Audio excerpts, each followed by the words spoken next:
Welcome to the Windows Computer and Technology channel. And if, like me, some of you might have been using an extension called Microsoft 365. This is mostly for Office users, and it actually is an extension for Chrome, Edge, and different browsers that enabled you to have quick access to any of your Office documents.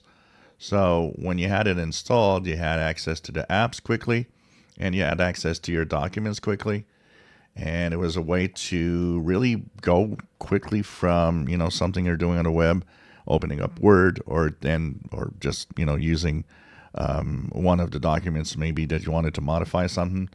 It was really useful, actually, and had more than 10 million downloads. So this extension is actually going away. Microsoft has announced that as of January 15th, 2024, the extension will no longer be available and probably be deprecated and stop working. And of course, a lot of this is mysterious because when you look at it, they don't explain why. And even if some of the tech journals have actually asked them, there's no answer. There's no answer in Microsoft as to why they're doing this. And it is kind of weird because it's useful. And with 10 million downloads, I think a lot of people found it useful.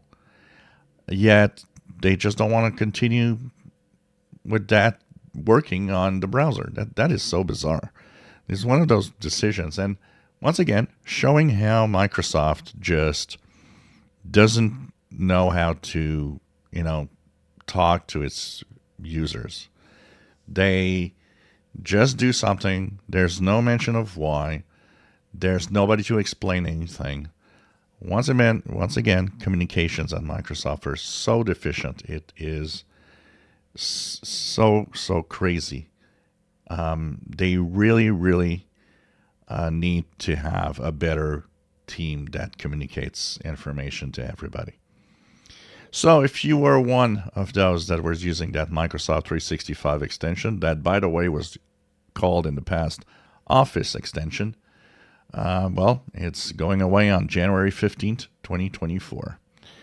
If you enjoy my videos, please subscribe, give us thumbs up. Thank you for watching.